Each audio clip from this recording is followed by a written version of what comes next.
সালামু আলাইকুম সবাইকে। চলে আসলাম এইচএসসি চ্যাপ্টার 5 এর ফ্লোচার্ট সম্পর্কে তোমাদের ধারণা দিতে। দেখো, এর আগে কিন্তু আমরা অ্যালগরিদম সম্পর্কে ধারণা দিয়েছিলাম যে কি কোনো সমস্যা সমাধানের ধাপে ধাপে প্রক্রিয়া। এখন ফ্লোচার্টটা যদি তোমাকে আমি সিম্পলি বলি, এটা হলো নকশা আঁকানো। ধরো যে তুমি একজনকে বলে দিলা, এর আগে বলছিলাম যে রাস্তাটা কোন দিকে, তো তুমি ধাপে ধাপে বলে দিবা এখান থেকে ডান দিকে যাবেন, এখান থেকে ওইখানে যাবেন, বাম দিকে যাবেন। তো লোকটা যদি কম বুঝে তখন আমরা কি করতে পারি, খাতায় কিন্তু একটা ম্যাপ আঁকায় দিতে পারি যে তুমি এদিক থেকে রাস্তা পাবা, এখান থেকে এরকম এরকম রাস্তাতে তুমি যাবা। তাহলে কি লোকটা বেশি বুঝবে না?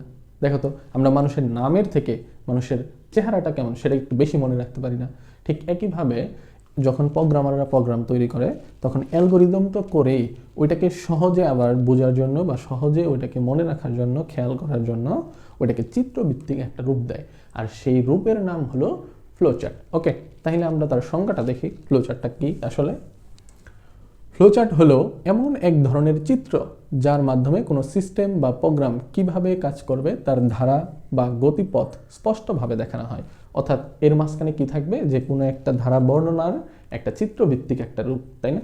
এরপরে আছে এটি অ্যালগরিদমের চিত্ররূপ হিসেবে বিবেচিত হয়। ওই যে বললাম অ্যালগরিদমে কি হয়েছে, আমরা স্টেপ বাই স্টেপ বলে গেছিলাম, এখন ওইটাকে আমরা কি দিব, চিত্রভিত্তিক রূপ দিব। সেটাই হয়ে যাবে কি ফ্লোচার্ট। সমস্যা বিশ্লেষণের পর, অর্থাৎ তোমার যে কাজটা সেটা তুমি কিভাবে সমাধান করবে সেটার একটা বিশ্লেষণ আগে করা লাগবে না, যে আমি এই প্রক্রিয়া এটা করব। তো সেই বিশ্লেষণের পর সেটাকে সহজ ও পরিষ্কারভাবে বোঝানোর জন্য ফ্লোচার্ট খুবই কার্যকর। অর্থাৎ ফ্লোচার্টের ভিতরে চিত্র আঁকাই দিলা, খুব সহজে সবাই বুঝতে পারবে দেখে, তাই না? এই জন্য এটা খুবই কার্যকর। ফ্লোচার্টের সাহায্যে প্রোগ্রাম বুঝতে সময় কম লাগে, প্রোগ্রামের কাজের প্রবাহ সহজেই ধারণা করা যায়। ফ্লোচার্টে বিভিন্ন ধরনের জ্যামিতিক চিত্র ও চিহ্ন ব্যবহার করা হয়। এখানে জ্যামিতিক চিত্রগুলো আমরা ব্যবহার করবো। কী চিত্র আমি দেখাবো, টেনশনের দরকার নেই। সাধারণত এই ফ্লোচার্ট দুই ভাগে ভাগ করা হয়। একটাকে বলা হয় তার সিস্টেম ফ্লোচার্ট, আর একটাকে বলা হয় তার প্রোগ্রাম ফ্লোচার্ট। ওকে, তাহলে আমরা দুইটা কি জিনিস একটু সংজ্ঞাতে দেখে নিই। সিস্টেম ফ্লোচার্ট কি, প্রোগ্রাম ফ্লোচার্ট কি। এটা কিন্তু তোমাদের কতেও আসে যে ফ্লোচার্ট কত প্রকার, বা কতে যদি আসে ফ্লোচার্ট কি। তারপরে ধরো যে খ নম্বরে আসলো ফ্লোচার্ট কত প্রকার, সেগুলো ব্যাখ্যা করো, বা প্রোগ্রাম ফ্লোচার্ট কি এটাকে ব্যাখ্যা করো, সিস্টেম ফ্লোচার্ট কি ব্যাখ্যা করো, এই জাতীয় কিন্তু কোশ্চেনগুলো আসে। তো দেখো আমরা সেটাকেই দেখি আগে, সিস্টেম ফ্লোচার্ট জিনিসটাকে দেখো।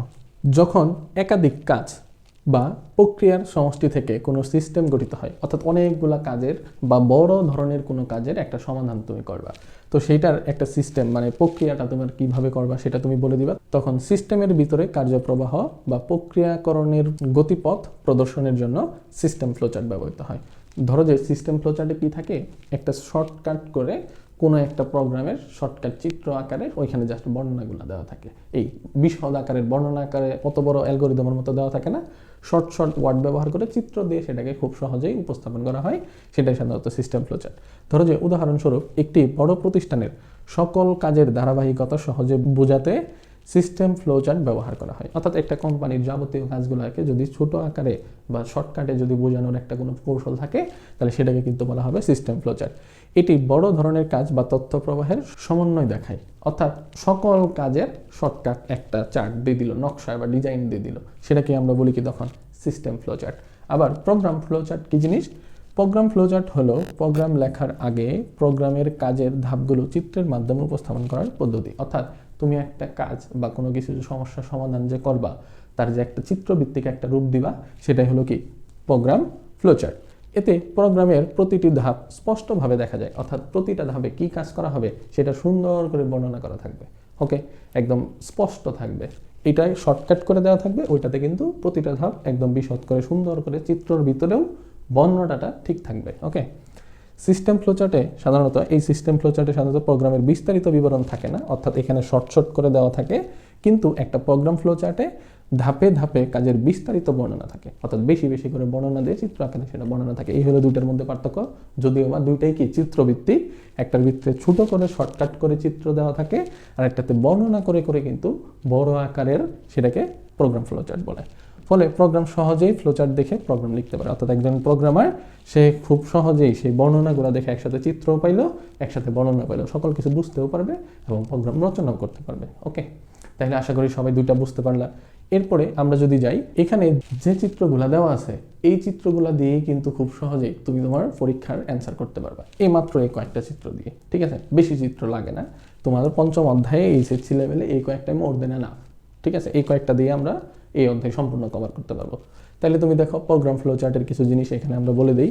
একটা হলো তার প্রতীক শুরু এবং শেষ চিহ্ন বোঝানোর জন্য এরকম ডিম্বাকৃতির একটা সিম্বল দেওয়া হয়। ওকে, তাহলে এই শেপটা কি প্রোগ্রাম শুরু এবং শেষ নির্দেশ করে। প্রোগ্রামে একাধিকবার টার্মিনাল প্রতীক ব্যবহৃত হতে পারে, অর্থাৎ প্রোগ্রামে একাধিকবার শুরু শেষ এইরকম করে চিত্র কয়েক জায়গায় দেওয়া থাকতে পারে। ওকে, তারপরে এই যে দেখো ডান দিকে যাবে না নিচের দিকে যাবে না উপর দিকে যাবে না বাম দিকে যাবে, সেটাকে বলা হয় প্রবাহ দিক চিহ্ন।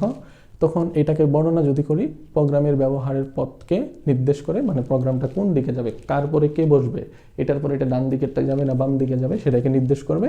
একটি অপারেশন চালিয়ে যাওয়ার পর পরবর্তী কোথায় যেতে হবে তা নির্দেশ করে। ওকে, আশা করি এটাও বুঝলাম। যদি এরকম বাঁকা সিম্বল থাকে তখন ওইটা হয় ইনপুট এবং আউটপুট দেওয়ার ক্ষেত্রে। এরকম বাঁকা চিহ্ন আমরা কেন ব্যবহার করব, যে না হয় এটা ইনপুট যখন নিব আমরা প্রোগ্রামে কোনো কিছু বা আউটপুট প্রদান করব তখন কিন্তু এরকম বাঁকা চিহ্ন দিব।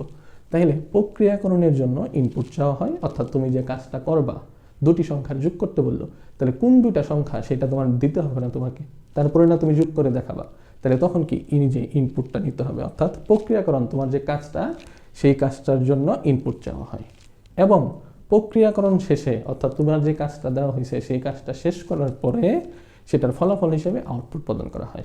তখন তুমি এই যে ইনপুট আউটপুটের জন্য তখন কিন্তু এই ধরনের একটু ফাঁকা সিম্বল ব্যবহার করবা। ওকে, তারপরে যদি দেখি আমরা একদম আয়তক্ষেত্রের মতো শেপ সোজা, এটাকে বলা হয় প্রক্রিয়াকরণ সিম্বল।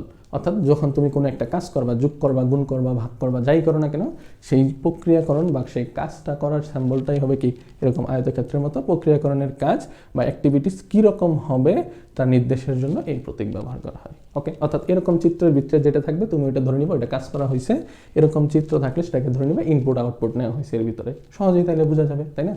তারপরে যদি দেখি, ধরো যে এরকম এই যে টানগুলা যে আছে সেইগুলা এসে একাধিকটা যদি শুধু সংযুক্ত হয়, যে দুই তিনটা রেজাল্ট এসে একবারে যুক্ত হচ্ছে, সেই সংযুক্তের জন্য এরকম গোল চিহ্ন ব্যবহার করা হয়। যদিও এটা ডিম্বাকৃতির হয়ে গেছে, এটা একটু গোল থাকবে একদম ডিরেক্ট, ঠিক আছে, সেটাকে আমরা বলি সংযোগ চিহ্ন। তাহলে সংযোগ প্রতীক হিসেবে ব্যবহৃত হয় যখন একটি বড় ফ্লোচার্ট এক পৃষ্ঠায় ধরে নেয়, অর্থাৎ তোমার একটা বড় ফ্লোচার্ট তো আর ছোট হবে না, অনেকটাই জায়গা নেবে, এক পৃষ্ঠা দুই পৃষ্ঠা হইতে পারে, যখন এক পৃষ্ঠায় হবে না তখন সংযোগ প্রতীক ব্যবহার করে বাকি অংশটা অপর পৃষ্ঠায় দেওয়া হয়। ওকে, তাইলে ধরো যে যখন সহজভাবে বললে যে যদি একাধিকটা কোনো কিছু সংযোগ করার দরকার হয় বড় ধরনের প্রোগ্রামে, তখন কিন্তু আমরা এই সংযোগ চিহ্নটা ব্যবহার করবো, যেটা কিন্তু গোলাকার থাকবে। ওকে, ডিম্বাকৃতির শেপ না। আরেকটা হলো ডায়মন্ড শেপ বলা হয় এটাকে, ঠিক আছে, এই প্রতীকটাকে কি বলা হয়, ডায়মন্ড শেপ, যেটাকে আমরা বলি সিদ্ধান্ত নেওয়ার ক্ষেত্রে হ্যাঁ অথবা না, এই জাতীয় সিদ্ধান্ত এলা কন্ডিশন যদি থাকে সেক্ষেত্রে কিন্তু আমরা এই জাতীয় সিম্বলটা ইউজ করি। তাইলে এটি সর্বদা একটি প্রশ্ন করে থাকে যার দুটি সম্ভাব্য উত্তর হ্যাঁ অথবা না। এই যে আমি বললাম হ্যাঁ অথবা না, ওই যে তোমার মনে আছে অ্যালগরিদমে আমি বলছিলাম যে সাইকেল কি ঠিক আছে, উত্তর আসছিল একটা হ্যাঁ, আমার আসছিল কি না, সম্ভাব্য উত্তর হ্যাঁ হইতে পারে নাও হইতে পারে। ওকে, তাহলে সেক্ষেত্রে আমরা এই ধরনের চিহ্ন ব্যবহার করব। উত্তরের উপরে নির্ভর করে ফ্লোচার্টকে দুই ভাগে বিভক্ত করা হয়, অর্থাৎ হ্যাঁ জন্য একটা, না এর জন্য একটা, এরকম আর কি। ওকে, তাহলে দুটি ভাগে বিভক্ত করে ফেলে। এরপরে আমরা যদি সেটার একটা উদাহরণ দেখি তোমাদের সামনে, সেই আগেরটার মতোই খুব সুন্দর করে দেখো বর্ণনাটা কী ছিল। আমরা এখানে খুব সহজে একটা করে স্টেপ অ্যালগরিদমের দেখাবো, একটা করে স্টেপ তোমার ফ্লো চার্টের জন্য দেখাবো, যাতে তুমি খুব সহজেই দুটাকে রিলেটেড করতে পারো। এর আগের পৃষ্ঠায় যেগুলো ছিল আমি আবার দেখাচ্ছি, এই পৃষ্ঠায় যেগুলো ছিল সেটাকে তুমি স্ক্রিনশট দিতে পারো, অথবা খাতায় আগে লিখবা কোন চিত্রের নাম কি, কোনটা কাজ কি, এগুলো একটু আয়ত্ত করবা। ওকে, তাইলে কিন্তু তুমি এটা খুব সহজেই এখন এসে বুঝতে পারবা। এখন দেখো, ধরা যাক একজন শিক্ষার্থী প্রতিদিন সকালে তার বাইসাইকেল চালিয়ে কলেজে যায়, আগের উদাহরণটাই অ্যালগরিদমের সময় যেটা বুঝাইছিলাম, তবে বাইসাইকেল যদি কোনো কারণে নষ্ট থাকে সে রিক্সায় চড়ে কলেজে যায়, তাই না? তাইলে প্রোগ্রামটা আমরা কি করি যেন, কোনো কাজ করার সময় ওটাকে আগে শুরু করতে হয়। তাহলে এখানে লিখবো ধাপ 1, এটা দিব ধাপে ধাপে বর্ণনা, এটা দিব চিত্র চিত্র বর্ণনা, অর্থাৎ এটা হলো অ্যালগরিদম আর এটা হবে তখন কি ফ্লো চার্ট। তাহলে তুমি দেখো ধাপ 1-এ দিলাম আমরা শুরু, এখানে লিখলাম স্টার্ট, এই যে শুরু এবং শেষের জন্য ডিম্বাকৃতির সাইন, তাই না? এখানে লিখলাম আমরা শুরু, এখানে যা লিখবো এখানেও তাই লিখবো, কোনো সমস্যা নেই। দেখো ধাপ 2-তে ইনপুট হিসেবে একটি সাইকেল এবং প্রয়োজনীয় টাকা গ্রহণ করে, তাই না? ওই যে আমরা বলছিলাম যে তুমি তো রিক্সা কিনে নিয়ে যাবা না, বাসায় তো সাইকেলের বিকল্প রিক্সা চালিয়ে কলেজে যাবা না, বিনিময়ে কিনবা টাকা নিয়ে যাবা। তাহলে তোমার সকালবেলা কলেজে যাইতে হলে না হয় তোমার সাইকেল লাগবে, না হয় কি লাগবে, রিক্সা ভাড়ার জন্য টাকা লাগবে। তাহলে তুমি দুইটাকে ইনপুট হিসেবে গ্রহণ করলা। এখানেও আমরা ইনপুটের জন্য কি একটু বাঁকা, রম্বস না, রম্বসের থেকে একটু বেশি বাঁকা, দেখো এই যে শেপটা কিন্তু দিয়ে দেয়, এর ভিতরে লিখলাম ইনপুট, সাইকেল এবং প্রয়োজনীয় টাকা। খুব শর্টকাটে লিখে দিলাম, এই জিনিসটা এখানে লিখে দিলাম চিত্রের ভিতরে। তারপরে দেখো আমরা কি করব, সাইকেল কি ঠিক আছে সকালে আগে চেক দিব, তাই না? হ্যাঁও হইতে পারে, নাও হইতে পারে। তাহলে এটাকে আমরা প্রশ্নবোধক বা সিদ্ধান্ত গ্রহণ করতেছি, তাহলে সেক্ষেত্রে কিন্তু আমরা সিদ্ধান্ত চিহ্নটা ব্যবহার করব। এখানে আমরা বললাম সাইকেল কি ঠিক আছে। এটার উত্তর কয়টা হয় জানি আমরা, ওই যে আগের স্লাইডে বলছিলাম দুইটা, একটা হয় হ্যাঁ আর একটা হইতে পারে কি না। যদি হ্যাঁ হয়, সাইকেল যদি ঠিক থাকে, তখন আমরা যেন অ্যালগরিদম সময় কি দেখছিলাম, সাইকেল যদি ঠিক থাকে তাহলে তুমি সেটাকে সাইকেল চালিয়ে কলেজে যাবা। আর সাইকেল যদি না ঠিক থাকে অর্থাৎ নষ্ট থাকে, তাহলে সেক্ষেত্রে তুমি কি করবা, রিক্সা ভাড়া করে কলেজে যাবা, তাই না? তাহলে দেখো এখানে যদি হ্যাঁ হয় তাহলে সাইকেল চালিয়ে কলেজে যাও, এই যে আমরা বলছি যদি হ্যাঁ হয় 4 নং ধাপে যাও, 4 নং ধাপে কি সাইকেল চালিয়ে কলেজে যাও। এখানেও আমরা বললাম হ্যাঁ হলে সাইকেল চালিয়ে কলেজে যাও।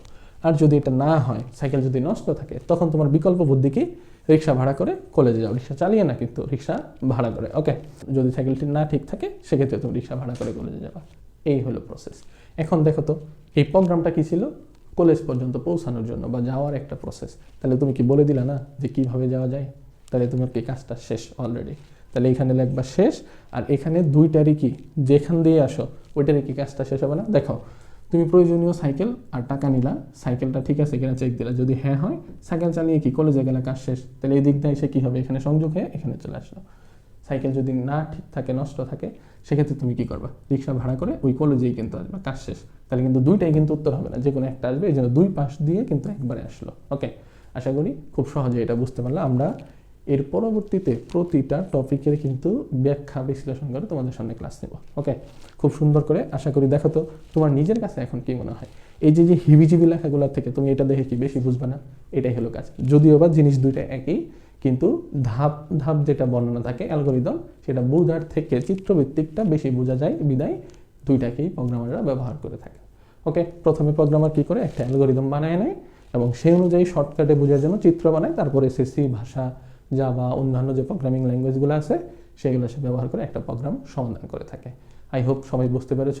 পরবর্তীতে আমরা সি প্রোগ্রাম নিয়ে আলোচনা করব এবং তারপর থেকে অঙ্ক শুরু করব। সবাইকে ধন্যবাদ। আসসালামু আলাইকুম।